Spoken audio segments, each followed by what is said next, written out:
Vamos fazer a leitura do texto então. Capítulo 15, verso 14 em diante. Diz assim a palavra do Senhor. E certo estou, meus irmãos, sim, eu mesmo, a vosso respeito, de que estáis possuídos de bondade, cheios de todo conhecimento, aptos para vos admoestardes uns aos outros. Entretanto, vos escrevi em parte mais ousadamente, como para vos trazer isso de novo à memória, por causa da graça que me foi outorgada por Deus, para que eu seja ministro de Cristo entre os gentios, no sagrado encargo de anunciar o Evangelho de Deus, de modo que a oferta dele seja aceitável, uma vez santificada pelo Espírito Santo.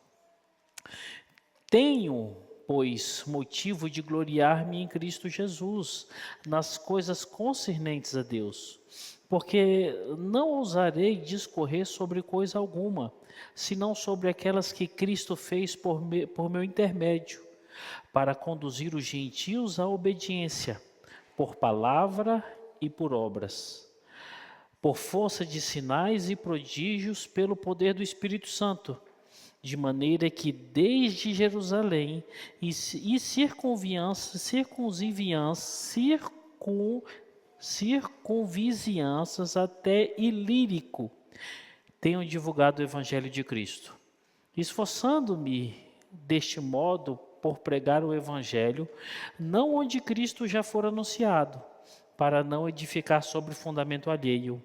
Antes, como está escrito, hão de vê-lo aqueles que não tiveram notícia dele, e compreendê-lo os que nada tinham ouvido a seu respeito. Essa foi a razão por que também muitas vezes me senti impedido de visitar-vos. Mas agora, não tendo já campo de atividade nessas regiões e desejando há muito visitar-vos, penso em fazê-lo quando em viagem para Espanha, pois espero que, de passagem, estarei convosco e que para lá seja por vós encaminhado, depois de haver primeiro desfrutado um pouco a vossa companhia. Mas agora estou de partida para Jerusalém, a serviço dos santos, porque aprove a Macedônia e a Caia levantaram uma coleta em benefício dos pobres dentre os santos que vivem em Jerusalém. Isto lhes pareceu bem, e mesmo lhes são devedores, porque se os gentios têm sido participantes dos valores espirituais dos judeus, também devem servi-los com bem materiais. Tendo, pois, concluído isso e havendo-lhes consignado este fruto, passando por vós, irei à Espanha. E bem sei que, ao visitar-vos, irei na plenitude da bênção de Cristo. Verso 33. Rogo-vos, pois, irmãos, por nosso Senhor Jesus Cristo, e também pelo amor do Espírito, que luteis juntamente comigo nas orações a Deus, a meu favor, para que eu me veja livre dos rebeldes que vivem na Judeia, e que este meu serviço em Jerusalém seja bem aceito pelos santos, a fim de que, ao visitar-vos pela vontade de Deus, chegue à vossa presença com alegria e possa recriar-me convosco. E o Deus da paz seja com todos vós. Amém. Vamos orar, meus irmãos. Senhor Deus, aqui está a tua palavra que nós lemos. Te agradecemos, Senhor, por essa leitura.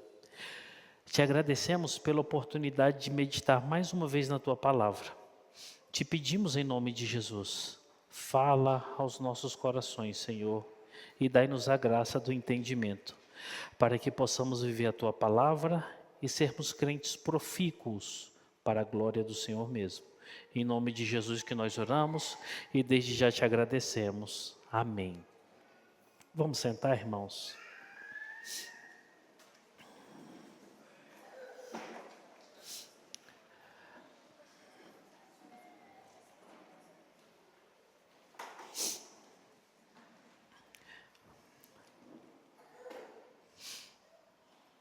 Meus queridos irmãos, hoje nós começamos mais um conteúdo e somos muito agradecidos a Deus pelo período que Ele nos deu até domingo passado, em que nós concluímos ali capítulo 14, verso 13. E hoje nós começamos um conteúdo em que Paulo chega no finalzinho ali do seu tratado com esses irmãos ali em Roma.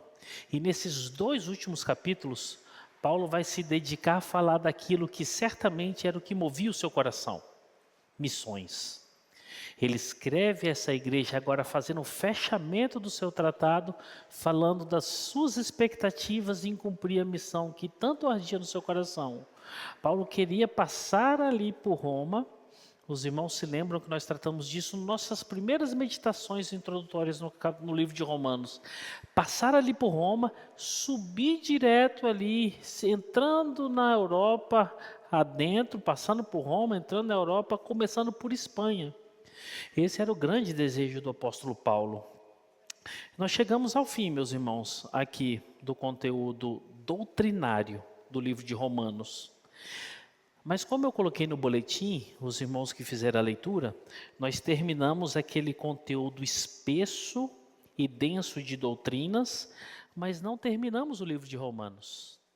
Existem coisas aqui, assuntos importantíssimos que nós vamos ver a partir de hoje. O conteúdo dos 2 últimos capítulos, meus irmãos, ele está dividido dessa forma aqui. Olha aí na sua Bíblia, e vocês que estão tomando nota, marquem aí, para que nas leituras de vocês possam identificar melhor e ter maior aproveitamento. A primeira parte que nós vamos estar meditando é aqui, Romanos 15, do verso 14 ao verso 33. Aqui eu tenho tido o entendimento que é o grande motivo do escrito desse trabalho: missão. Capítulo 15, verso 14 ao verso 33, Paulo deixa muito claro, e por mais de 2 vezes ele deixa muito claro para a sua comunidade leitora: estou escrevendo para vocês, daqui a pouco eu vou estar aí, se assim Deus permitir, quero recrear um tempo com vocês, e daí por diante eu quero ir para a Espanha para pregar o Evangelho. E a segunda parte, que é a parte final, que é o livro de Romanos, capítulo 16, do verso 1 ao verso 27. São as últimas palavras do apóstolo Paulo e a gente fecha encerrando aqui a nossa meditação no livro de Romanos. Esse capítulo, irmãos, ele é dividido da seguinte forma: uma grossa camada desse capítulo são saudações.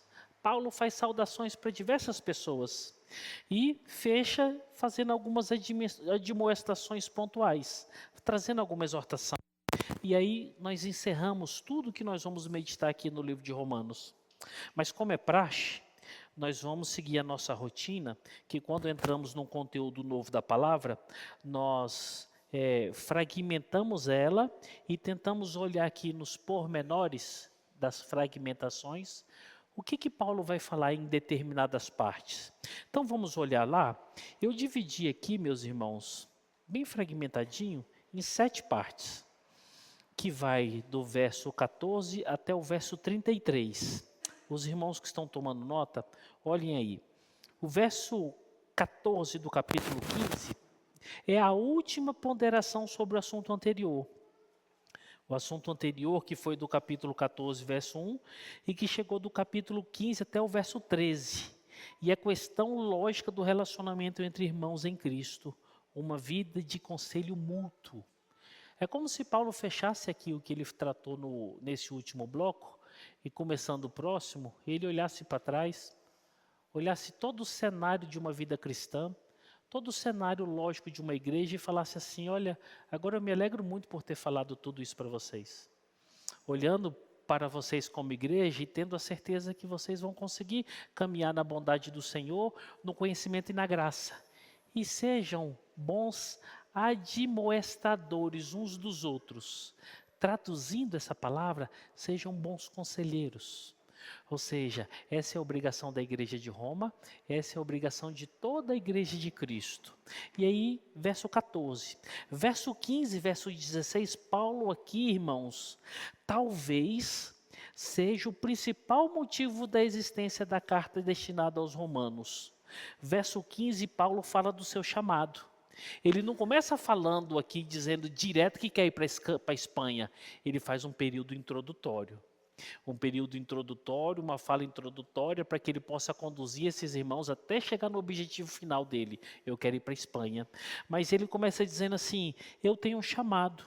E no verso 16, Paulo foi chamado para pregar o evangelho para a conversão dos gentios. Ele abre aqui, dando o segundo passo, nessa segunda divisão, dizendo assim, irmãos, eu tenho um chamado específico. E o meu chamado é pregar o evangelho para os gentios. Esse chamado é um chamado maravilhoso. É um chamado que o Senhor Deus fez a mim, me capacitou, me laureou e está me conduzindo. Eu preciso da ajuda de vocês, para que eu possa pregar o Evangelho em lugares mais longínquos. Olha como é que Paulo é inteligente. Olha a capacidade dele. Ele começa mostrando e chamando a atenção de como é belo o ministério, de qual é o seu chamado e qual é a importância do seu chamado. A importância do seu chamado é pregar o Evangelho para aqueles que nunca ouviram falar de Jesus.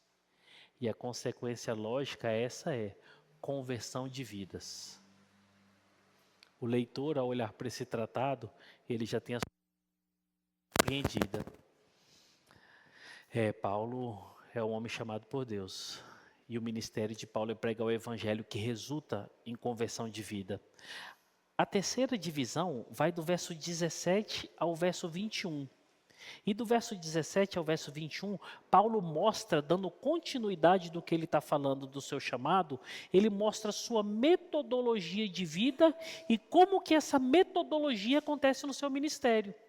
Ou seja, como é que acontece a manifestação da graça de Deus na minha vida como pregador do Evangelho.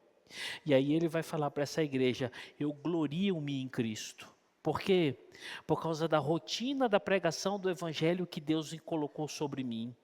E aí verso 19, verso 18, verso 19. Agora o verso 20 e o verso 21, Paulo traz uma característica interessante. Ir a lugares que ainda não receberam a palavra do evangelho. Sabe o que Paulo fala aqui, irmãos? Olha, eu sou pregador do evangelho. E eu vou a lugares longínquos. E a minha opção é ir para lugares em que a palavra ainda não foi pregada. É ir a lugares onde não exista uma igreja. Porque eu não quero edificar em local que já tem gente edificando. Eu quero ir para lugares onde pessoas não ouviram o evangelho, porque eu tenho que ir ao máximo de pessoas possíveis. Olha o pensamento de Paulo, ir para muito longe, o máximo possível. A quarta divisão, meus irmãos, vai do verso 22 ao verso 24. É o motivo provável da ida a Roma. O verso 22 aí, do capítulo 15, ele traz a justificativa porque ele ainda não foi. Eu não fui por causa de motivos maiores que me prenderam aqui. E o verso 23 e o 24, ele fala assim, agora que eu terminar de resolver essas demandas, se nosso bom Deus permitir, estou indo para aí. Me esperem. Vou chegar aí, nós vamos confraternizar juntos, nós vamos ter bons momentos e daí por diante eu vou embora. A quinta divisão, irmãos, vai do verso 25 ao verso 27. Antes de ir a Roma, Paulo sabe que uma coisa importante ainda esperava por ele. E aí ele vai falar dessa missão dele no verso 25 e o verso 26. Que missão é essa? Era ir a Jerusalém. Paulo recolheu algumas missões em alguns povoados, em algumas igrejas, para levar os santos em Jerusalém. Irmãos que estavam passando necessidade. E Paulo especifica aqui para a igreja de Roma, dizendo assim, olha, eu não posso estar com vocês agora, porque eu tenho uma obra ainda a fazer. Eu tenho que levar suprimentos para uma parte da igreja de irmãos necessitados que estão lá em Jerusalém. Então, depois desse fato, depois dessa missão, eu vou estar com vocês. E no verso 27 ele traz um conteúdo muito interessante. Começou a ensina, pega fogo.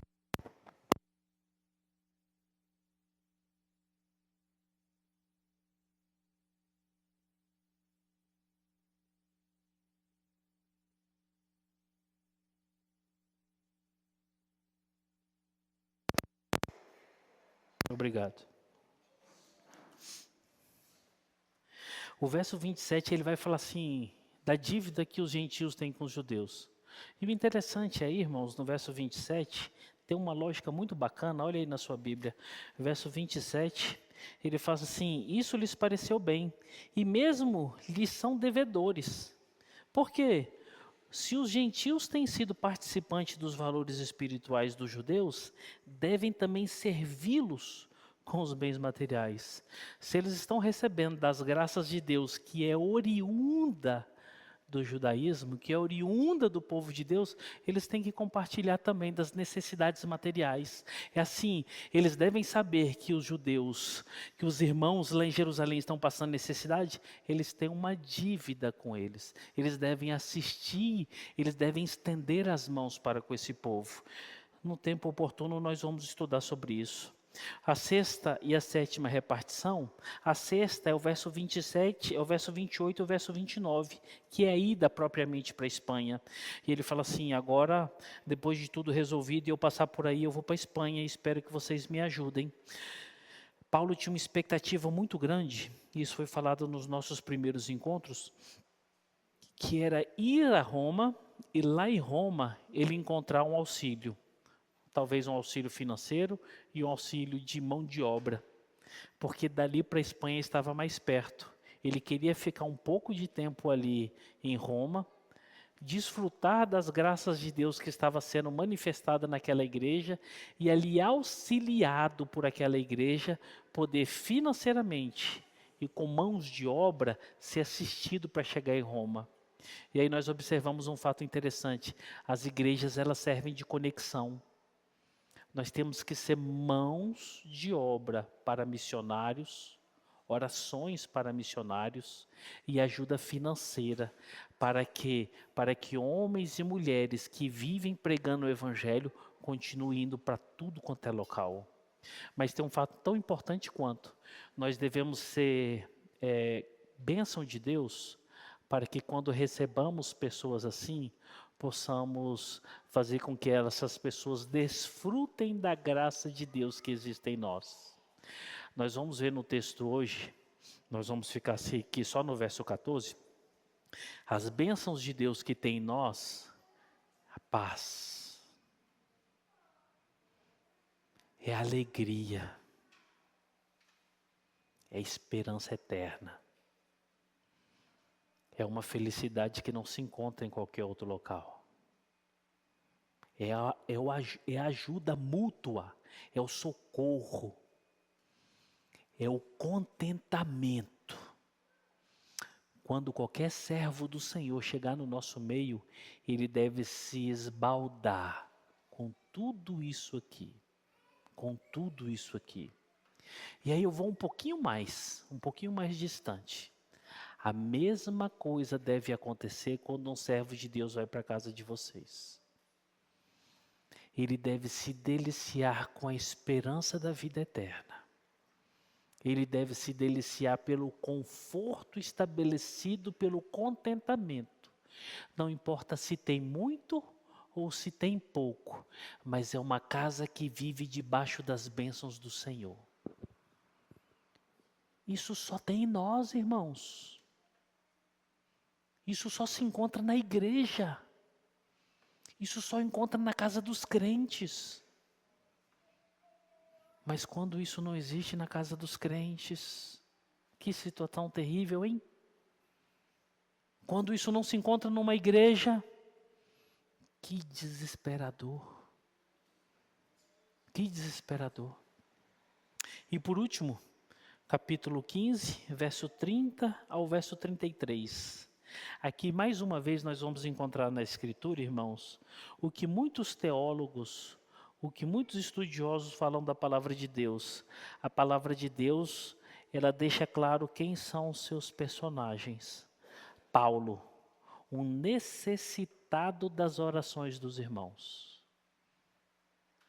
Quem sou eu, Paulo dizendo, eu sou o apóstolo, o melhor de todos, o mais forte de todos? Não, irmãos. Quem sou eu? Eu sou Paulo.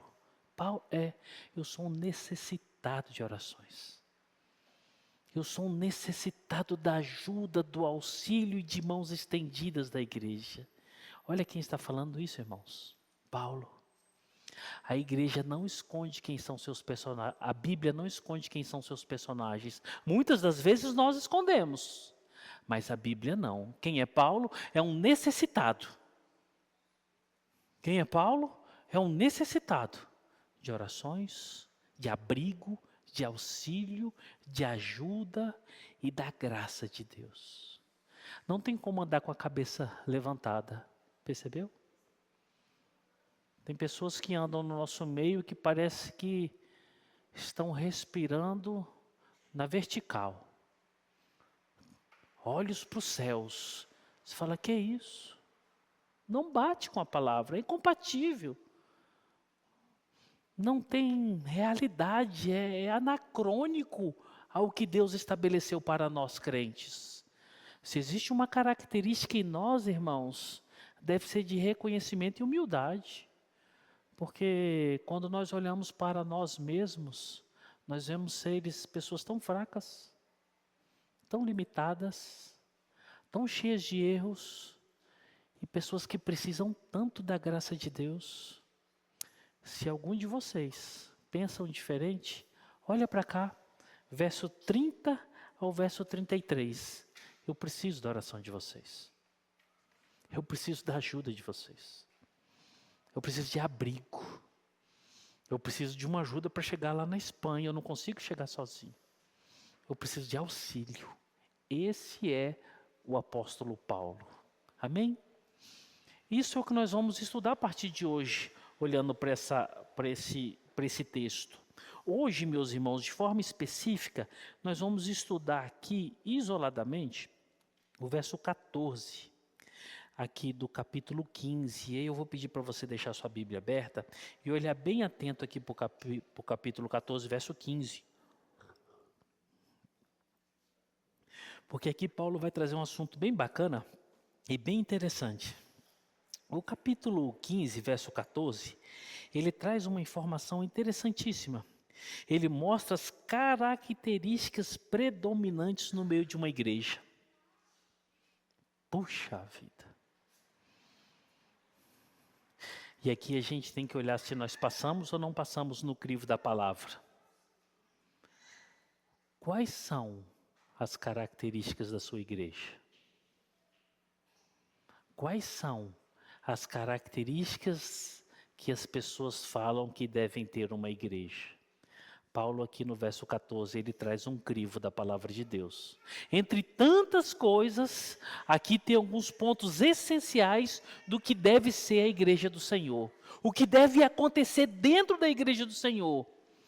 Que quando você olha para a palavra, é totalmente diferente para a realidade dos dias de hoje. Infelizmente. Quando você olha para os dias de hoje, o que é uma igreja? É um local de pessoas prósperas. Um local de pessoas ricas. Um local de pessoas super felizes. O que é a igreja no dia de hoje? É um local de desafios. O que é a igreja do dia de hoje? É um local de conquistas. É um local do sobrenatural. É o local dos milagres, o local das maravilhas, o local do impossível. Essa é a igreja dos dias de hoje. E a igreja local que não se enquadra com esse sistema que se chama igreja evangélica dos dias de hoje, é uma igreja que está fora dos propósitos de Deus. Mas será que é isso que Paulo está falando aqui? Será que é isso que a Bíblia fala sobre a igreja? Certa feita eu escutei de uma pessoa que disse assim: se eu for para o culto e não acontecer nenhum milagre, se eu não ver pessoas sendo curadas, se eu não ver algo sobrenatural acontecendo naquele ambiente, eu tenho certeza que Deus não está ali. Se eu não ver pessoas orando em língua estranha, rodopiando, pulando, gritando, e eu vendo uma manifestação sobrenatural do Espírito Santo, eu tenho certeza que aquela igreja está em pecado. Olha o entendimento das pessoas do que é a igreja nos dias de hoje. Eles associam cura física com culto. Tem que ter cura, porque se não tiver cura, o Senhor não está lá. Tem que haver o sobrenatural. Tem que haver coisas impossíveis ali naquele local, porque se não houver, Deus não está lá. Aí eu pergunto para os irmãos, não só aqui, mas em quantas outras igrejas que não tem acontecido curas? Que não tem acontecido coisas impossíveis, sobrenaturais? Será que nós estamos desassociados de Deus? Será que estamos em pecado? Será que estamos tão errados assim? Se seguirmos essa linha interpretativa, a coisa é feia para o nosso lado. Mas nós não devemos tomar opinião segundo o que diz esse sistema religioso dos dias de hoje, mas o que diz a palavra de Deus. Pastor, o que deve ser uma igreja? A palavra diz. Pastor, o que deve conter numa igreja? A palavra diz. Pastor, como é que eu devo viver na igreja? A palavra diz. Pastor, o que faz uma igreja? É a palavra que diz. Então, como crentes maduros que somos, como crentes que têm temor do Senhor, temor ao estar aqui com a palavra, nós não procuramos e não nos preocupamos com as opiniões da corrente evangélica dos dias de hoje, mas com o que diz a palavra. E é o verso 14 que eu quero chamar a atenção para vocês. É o verso 14 que eu quero adentrar com vocês e entendermos o que Paulo está falando aqui, porque não é somente o verso 14. Tem uma mente de Paulo que transita pelas escrituras dos quais ele escreveu, e tem uma mente de Paulo do qual fundou várias igrejas e viu e foi instruído pelo Espírito Santo para doutrinar as igrejas em tempos idos. O que é a igreja? A igreja é aquilo que a palavra diz que ela é. Pronto. Só isso. Vamos lá então, meus irmãos. O verso 14, nós vamos ver sobre as características predominantes no meio de uma igreja. Olha o que diz aí. Vamos fazer a leitura de novo do verso 14.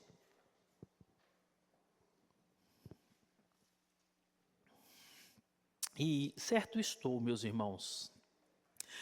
Sim, eu mesmo, a vosso respeito, de que estáis possuídos por bondade, cheios de todo conhecimento, aptos para admoestardes uns aos outros.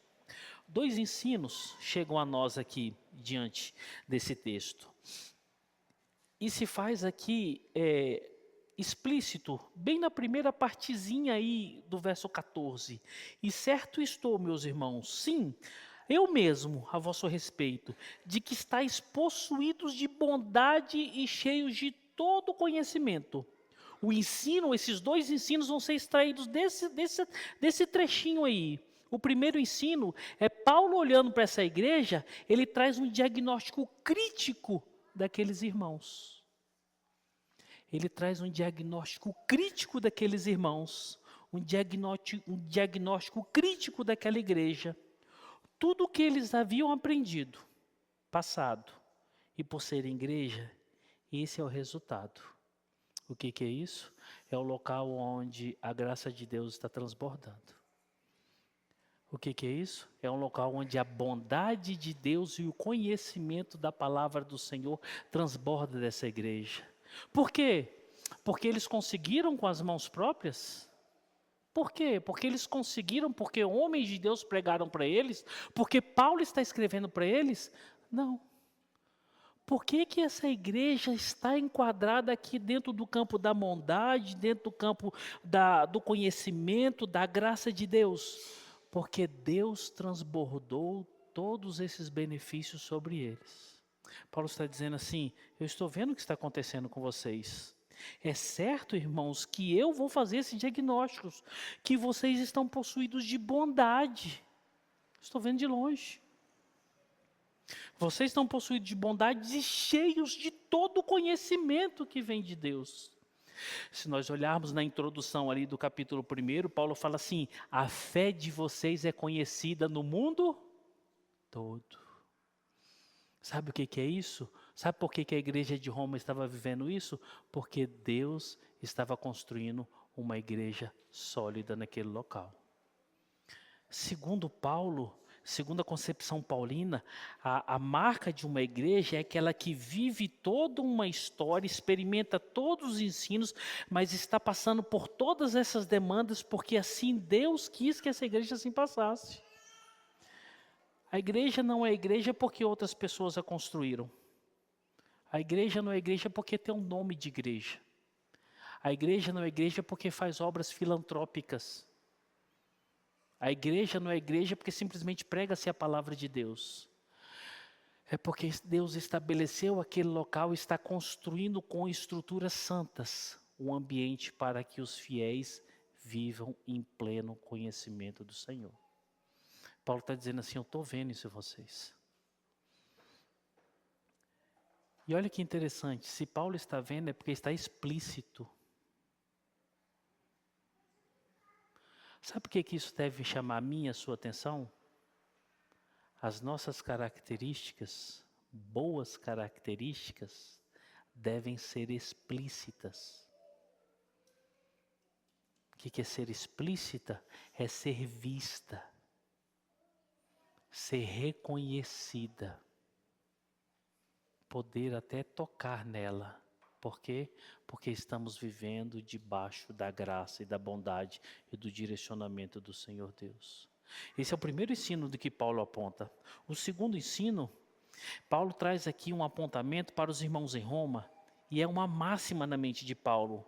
É como se Paulo entendesse que por ser igreja, a bondade, o amor, o respeito e o conhecimento fossem práticas comuns da igreja. O que é isso? Ser igreja é manifestar toda a graça de Deus entre vocês e transbordar para os de fora. Isso estava na mente de Paulo. Você quer ver como é que estava na mente de Paulo? Israel, você abre aí fazendo favor, Gálatas capítulo 5, verso 22. E com a voz bem forte faz a leitura para a gente. Gálatas capítulo 5, verso 22. Olha o que tinha na mente de Paulo. Olha o que Paulo viu na igreja de Roma. E olha o que Paulo está falando sobre a igreja.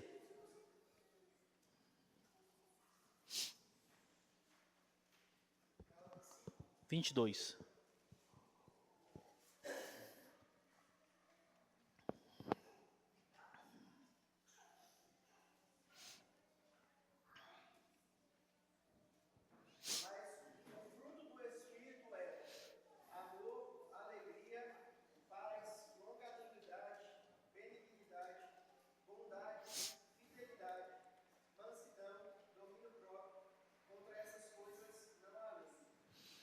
Paulo estava falando isso lá em Gálatas.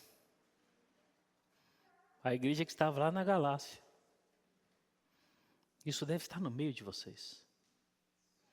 Paulo está dizendo para os irmãos aqui em Roma: eu estou vendo que vocês estão repletos de bondade, de graça, de paz, de conhecimento. O que é isso? São características de uma igreja. Gilvanzão, leia para nós Efésios, capítulo 5, verso 9. Efésios, capítulo 5, verso 9.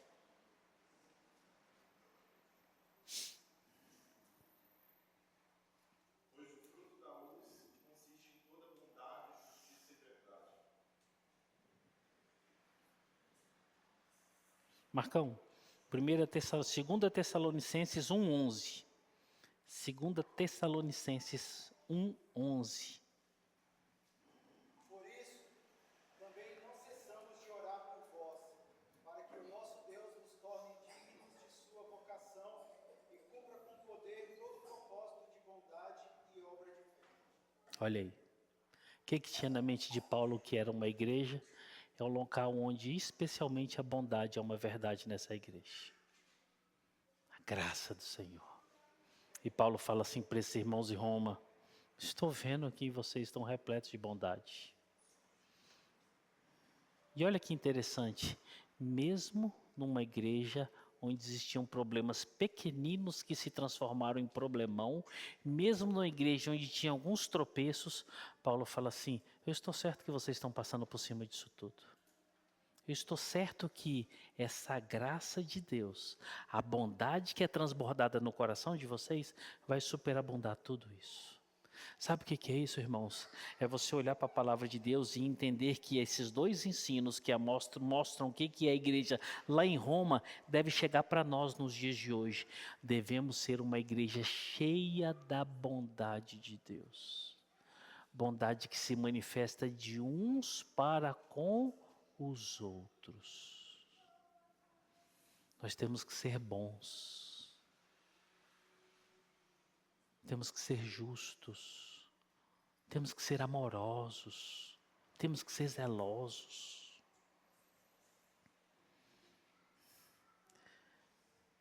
Agora o segundo ensino que vem aqui da palavra, do verso 14, ela vai acontecer através de uma resposta que nós temos que dar dentro do próprio verso 14.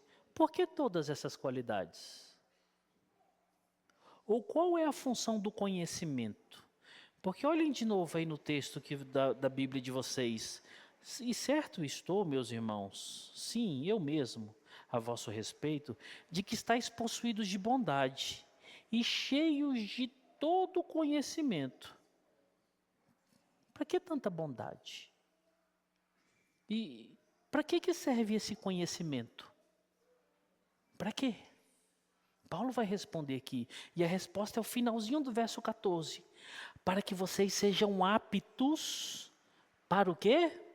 Para vos admoestardes uns aos outros.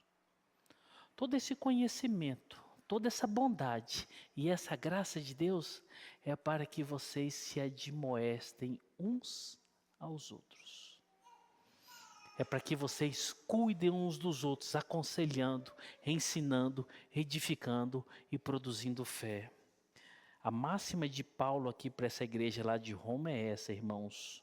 Tudo isso para aqueles que cuidem uns dos outros. Deus não transborda bondade numa igreja que não seja para transbordar no cuidado de um para com o outro. Deus não transborda conhecimento numa igreja que não seja para servir de cuidado de um para com os outros. Deus não dá dons para uma igreja que não seja para o cuidado e edificação de uns para com os outros. E Deus não chama crentes como vocês que não sejam para edificar e cuidar de uns dos outros. O que é a igreja é um local de pleno cuidado. Você tem que se sentir cuidado, irmãos. Você tem que se sentir guardado aqui. Você tem que se sentir protegido aqui. E da mesma forma, você tem que ser isso para o seu próximo. Você tem que ser isso para o seu irmão. Porque foi para isso que Deus derramou os seus dons, a sua graça, lá na igreja de Roma. Para que essa igreja transborde em bondade e um cuide do outro, fazendo o quê? Admoestações. Esse segundo ensino, ele está aqui baseado, meus irmãos, nessa palavra, admoestardes. Palavrinha bacana essa, né? Admoestardes. Que palavra é essa? Que admoestação é essa? Nos últimos anos, nas últimas décadas, a igreja evangélica, ela recebeu por parte de um irmão que foi levantado por Deus, Jay Adams, que é um dos precursores do aconselhamento bíblico, a qual usou esse termo aqui, ele cunhou esse texto, que é chamado aconselhamento notético, por confrontação, admoestação. E hoje se tornou frequente, e muitas igrejas do Senhor Jesus, elas foram alcançadas pelo aconselhamento bíblico. A nossa igreja é uma que foi beneficiada por isso. Fomos alcançadas pelo aconselhamento bíblico. E olha onde começou o aconselhamento bíblico. Olha que igreja é instruída a fazer aconselhamento bíblico. A igreja de Roma, lá no 1º século, instruída pelo apóstolo Paulo. Olha que loucura, irmãos. Essa palavra, admoestardes, ela vem de um termo grego, o verbo nutéteu. Ela é dividida em duas partezinhas. A primeira dela é nous, mente, entendimento, razão. E a segunda parte, que é a parte final, é titeme, colocar na mente, colocar no entendimento. O que é isso? Aconselhamento, instrução. E aqui dentro do contexto é dar entendimento, avisar, aconselhar. Sabe o que Paulo está falando aqui? Fechando o verso 14, vocês estão aptos para dar entendimento uns para os outros. Paulo, como é que eu transbordo bondade na minha igreja? Paulo, como é que eu transbordo dessa graça para a minha igreja? Por que eu recebi conhecimento, Paulo? Para dar entendimento um para com os outros. Aqueles irmãos estavam debaixo de um critério de obrigação de uns instruindo os outros, de uns ensinando os outros. Para que tanto conhecimento, Paulo? Para avisar os outros, para aconselhar os outros. O que é uma igreja? Uma igreja é um local onde é transbordado os dons de Deus, a graça de Deus, as maravilhas do Senhor, o conhecimento do Senhor, para que nós nos completemos e tragamos edificação para a igreja. Através de entendimento, conhecimento, ensino, aviso e aconselhamento. É o que Paulo está apontando para essa igreja que está lá em Roma. Quando alguém, irmãos, com amor te procurar na igreja e falar assim, deixa eu falar uma coisa com você, irmão, e te trouxer uma palavra de orientação, não fica chateado não, fica triste não, fique feliz, porque ele está cumprindo capítulo 15, verso 14, ele está admoestando, ele está ensinando, ele está aconselhando, ele está instruindo. Quando você tiver a oportunidade de fazer com alguém, faça em amor, para que essa pessoa seja avisada do seu mal, do seu tropeço, do seu pecado, do seu erro, e siga por caminhos diferentes. Mas lembre-se, em amor. Admoestar, aconselhar, ensinar, é chamar no canto, é trazer para uma particularidade. É chamar para um local onde só você e aquela pessoa sabem o que vai ser falado. Converse. E se você foi o alvo dessa conversa, sinta-se agraciado. É uma oportunidade e tanto para que nós possamos crescer. Se é.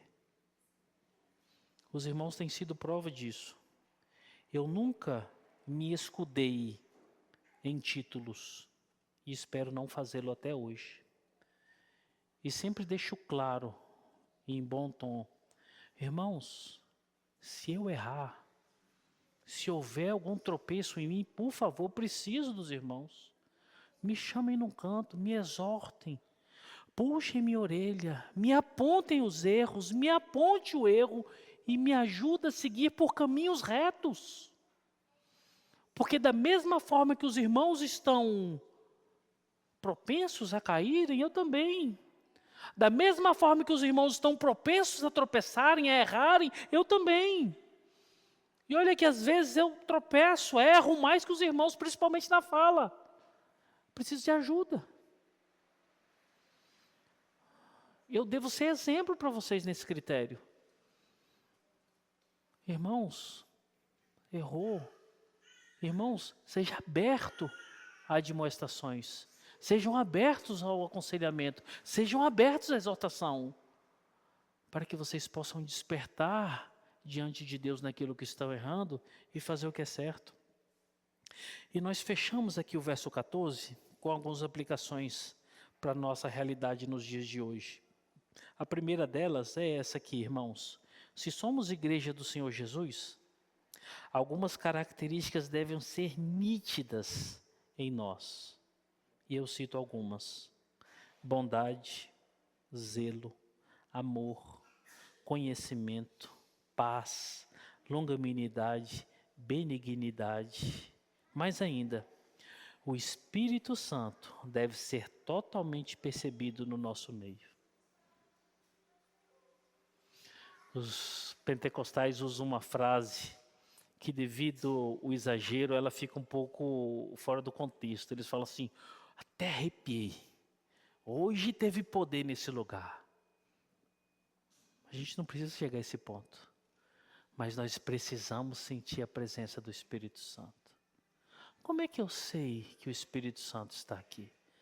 Como é que eu sinto a presença do Espírito Santo? Aqui tem um pacote. Bondade. Isso só vem do Espírito Santo. Paz. Só vem do Espírito Santo. Amor.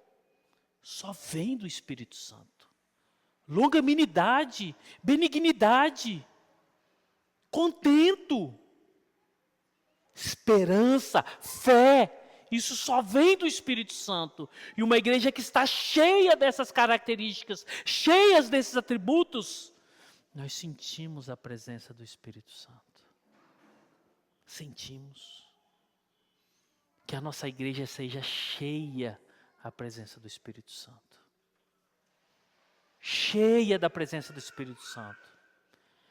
E eu estendo um pouco mais, que a casa de vocês seja cheia da presença do Espírito Santo. Que o lar de vocês seja cheio do Espírito Santo. Que o casamento repouse em paz. Que os filhos sejam rebentos de alegria. Que a família seja gozo.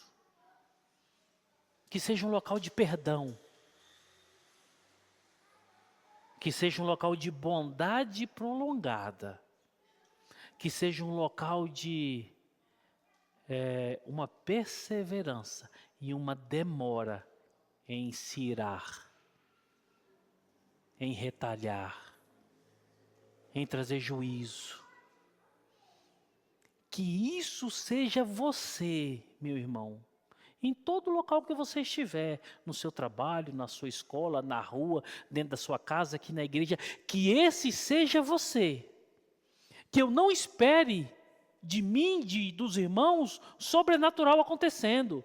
Vocês levantando pessoas aleijadas, vocês abrindo os olhos dos cegos, vocês fazendo maravilhas e milagres, mas que as pessoas vejam pessoas boas, de verdade. Que as pessoas encontrem crentes justos de verdade. Que as pessoas encontrem pessoas esperançosas pela vida eterna de verdade. Que as pessoas olhem para nós e encontrem pessoas honestas. Pessoas honestas. Que as pessoas olhem para nós e encontrem pessoas que elas saibam que vão dizer assim: eu te perdoo em nome de Jesus. Eu te perdoo em nome de Jesus. Essa é a característica, irmãos. Eu quero sentir a presença do Espírito Santo. A segunda aplicação desse texto na nossa realidade é essa. Por causa dessas características, nós devemos ser uma igreja que cuida uns dos outros. Nós devemos ter interesse pela vida dos irmãos. Um interesse santo. Um interesse para estender as mãos. O interesse para estar próximo quando aquela pessoa precisar. O interesse para chorarmos juntos. O interesse para sorrirmos juntos. O interesse para desgastar tempo e recurso, se necessário for, para ajudar um irmão. Irmãos, nós precisamos tanto de uma igreja assim. Nós precisamos tanto de uma igreja assim. Esses dias eu vi um vídeo de um líder de uma igreja. Esquecido. O líder de uma igreja. Parece que um dos pastores dele havia suicidado, né? E ele falou assim: e o que eu tenho a ver com isso? Eu quero saber dos vivos, não dos mortos.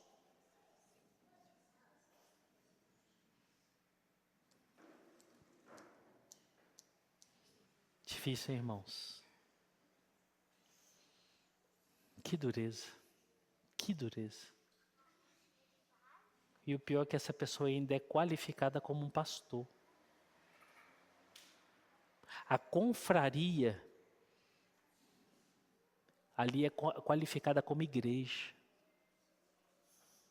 Não, irmãos. Nós temos que cuidar uns dos outros. Dedicar tempo. Tempo pequenino, irmãos. Orar uns pelos outros. Porque está todo mundo passando por aperto e por necessidade. Uns com maior, outros com menor intensidade, mas todos estão. Oremos, irmãos. O terceiro ensino que nos aplica o dia de hoje, a forma mais nítida desse cuidado é o zelo aconselhador. Ter sempre uma palavra de aconselhamento. Na medida do possível, ser sempre um bom instrutor. Poder olhar junto com as pessoas que estão perto de ti, para você falar, meu irmão, não vai por ali não. Meu irmão, vai por aquele caminho, que aquele caminho é muito melhor. Sentar e falar assim, querido, não toma essa escolha, não toma essa atitude, não faz isso com a sua casa e com a sua família não, porque você vai cair em bancarrotas. Orar e pedir graça a Deus para que Deus dê sabedoria, para que nós possamos ser sábios, conselheiros, sábios, instrutores, mestres, mestras, como diz Paulo, mestras do bem. As irmãs mais velhas instruindo as irmãs mais novas, os irmãos mais velhos instruindo os irmãos mais novos. E que nós não nos falte aconselhamento, não nos falte admoestação, não nos falte repreensão, não nos falte a palavra de Deus vindo de todos os lados. Porque na igreja não foi chamada para que o pastor aconselhe, para que o diácono aconselhe, para que o presbítero só aconselhe. Não são esses os únicos que devem exercer isso. Somos todos nós. Todos nós. É igual dentro de casa. Não é só pai e mãe que aconselha. Não é só pai e mãe que exorta. São todos. São todos.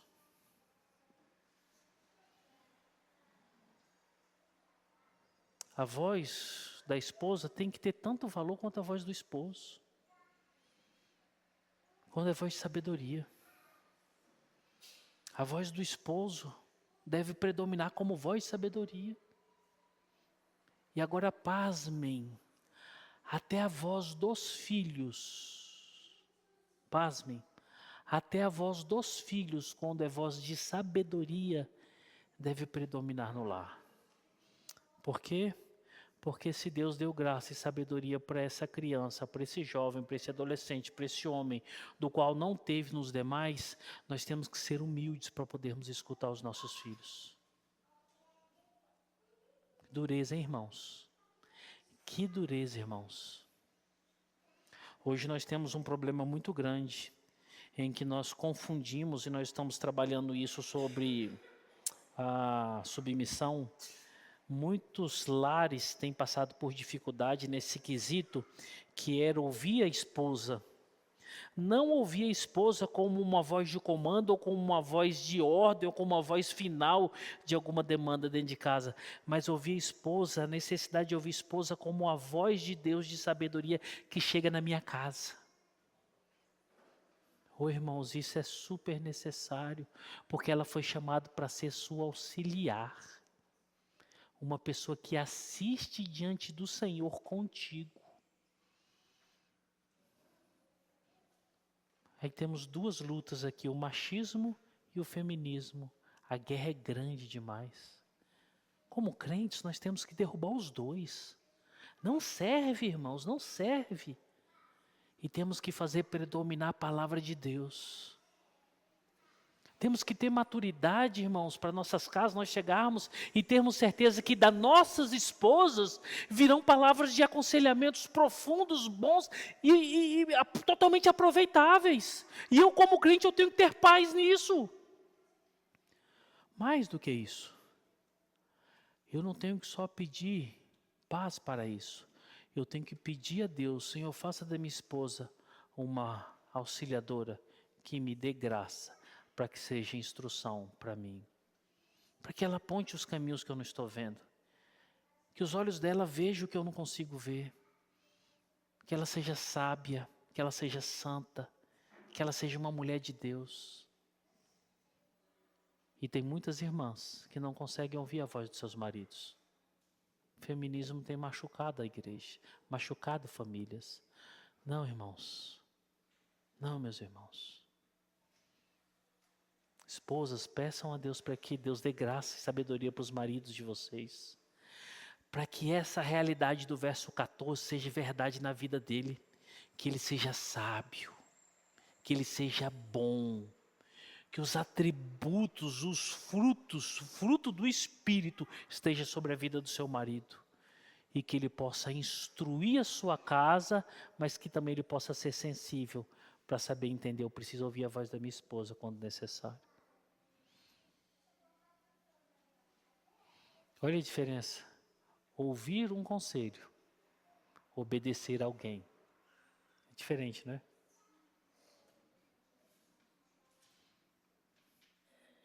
Ser ajudado do que ser comandado. Olha a diferença. Percebem? Andar de mãos dadas. Andar debaixo de um cabresto. Olha o tamanho da diferença. A igreja evangélica tem que aprender isso para ontem. Nós temos que aprender isso, irmãos. Que o Senhor nos dê graça. E eu quero fechar esses ensinos que são aplicações para nós nos dias de hoje, com uma pergunta. Por que tudo isso? Para que todas essas coisas? Para sermos semelhantes a Jesus, que é o nosso maior objetivo. Para que sermão desse tamanho? Para que essas instruções? Para que cada um de nós sejamos semelhantes a Jesus. Para que vocês reflitam Jesus. Para que vocês vivam Jesus. Sabe por quê, irmãos? Só Ele foi totalmente bom. Só Ele acertou tudo. Só Ele não pecou. Só Ele agradou o Pai. Ele era extremamente atencioso e cuidador. O nosso mestre era totalmente atencioso, cuidador, zeloso, a ponto que até as próprias crianças iam aos pés dele. Tem muita gente que fala sobre esse fato e diz assim, criança não gosta de gente emburrada, brigona. Jesus era tão bom, tão agradável, que até as crianças se acorriam para os pés dele. Eu tenho que parecer com Jesus. Jesus foi mestre e conselheiro por excelência. Aqueles que chegaram perto dele, aqueles que ouviram ele, aprenderam ensinamentos profundíssimos. Ensinos que certamente nenhum homem do mundo pode falar com tamanha verdade, com tamanha fidelidade e com tamanha profundidade. Nós nunca vamos fazer isso, nós nunca vamos viver isso. Nunca, irmãos, nunca seremos tão mestres e tão conselheiro como Jesus. Mas fomos chamados para tentar parecer com Ele. Ele terminava de ensinar, as pessoas falavam assim, de onde que vem tanto conhecimento? Ele terminava o sermão, as pessoas falavam assim: esse rapaz não é o filho de Maria, filho de José? Não é ele que os irmãos dele estão aí, as irmãs estão correndo no nosso meio? Da onde que vem tanta autoridade e tanta profundidade?